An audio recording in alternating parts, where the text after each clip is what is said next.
Imagine walking the stone streets of ancient Rome. Towers of marble pierce the sky, and the roar of the Colosseum echoes in the distance. But for some, this city of grandeur was also a city of secrets. What if you were one of them? A woman whose life was both public and hidden, celebrated and condemned. Your story wouldn't start where you think. It wouldn't start in a dimly lit room, but in a government office, registering your name, your price, your very existence with the state. This wasn't just a choice. It was an irreversible declaration.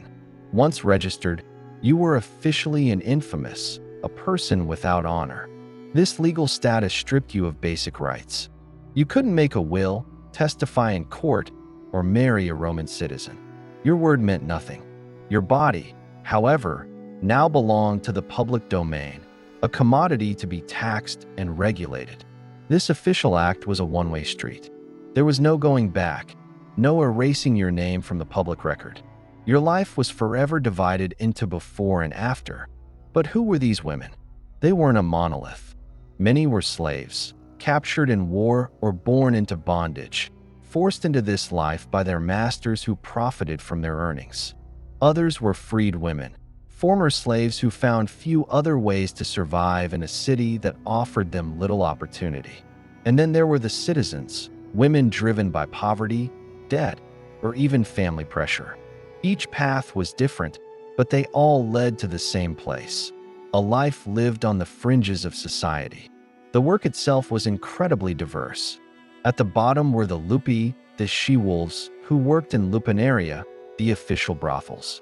These were often small, dark, multi-roomed buildings in the city's roughest districts.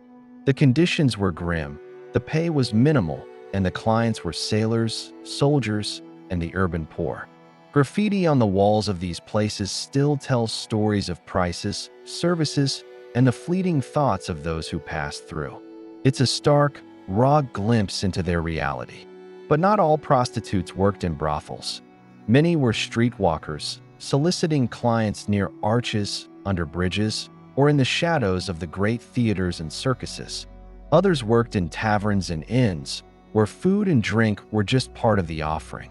These women had more autonomy than those in the brothels, but they also faced greater dangers, with no protection from a pimp or a locked door. Their survival depended entirely on their wits and their ability to navigate the unpredictable streets of Rome. Then there was the top tier, the hetairai, or courtesans. These were the celebrities of the Roman underworld.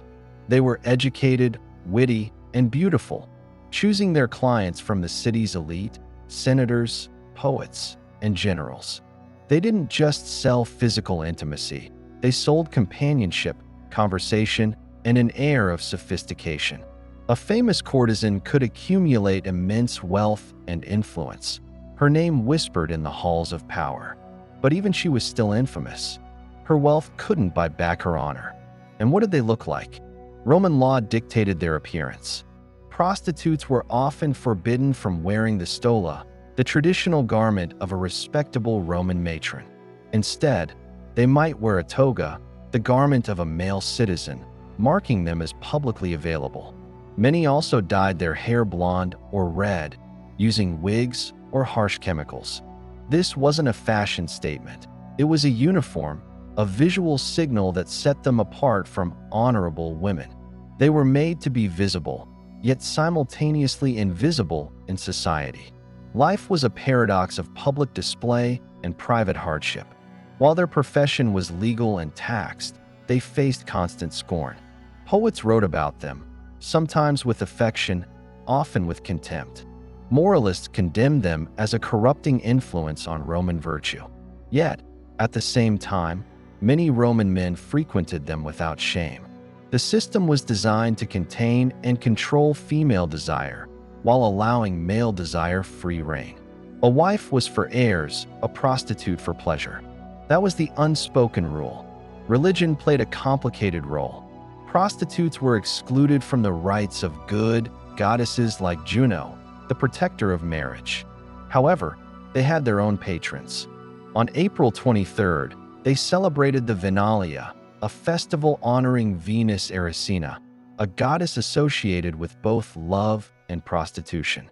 On this day, they would gather at her temple, offering incense and asking for beauty, charm, and wealthy clients. It was a rare moment of community and shared identity, a brief respite from their daily struggles. Beyond the city, the Roman army was a massive engine of this economy. Wherever a legion set up camp, a vicus, or civilian settlement would spring up nearby. And in these frontier towns, prostitutes were a constant presence, serving the thousands of soldiers stationed far from home. For these women, life was transient and often dangerous, moving with the armies across the vast expanse of the empire, from the cold forests of Germania to the hot sands of Syria. But amidst all this, there were glimmers of humanity. We have records of prostitutes buying their freedom or the freedom of their children. Some managed to save enough money to retire and live a quiet life. We even have epitaphs, tombstone inscriptions, commissioned for them by clients or perhaps even loved ones. One touching example reads, "To the memory of Ainea, who lived 25 years, a good and beautiful girl." It's a simple, poignant reminder that behind the label was a person loved and mourned.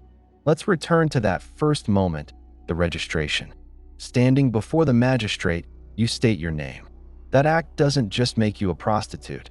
It makes you a permanent part of the Roman state, a tool for its social order. Your body becomes a public utility, designed to protect the purity of respectable families by channeling male lust away from them. You are the necessary sacrifice for the Roman family structure to function as it did. So, when we look back at the grand monuments of Rome, we're only seeing half the story.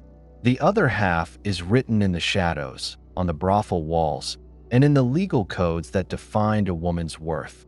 The life of a Roman prostitute wasn't just about selling a service. It was about being a living, breathing part of the machinery that held an empire together. An empire that celebrated her existence in private while denying her humanity in public.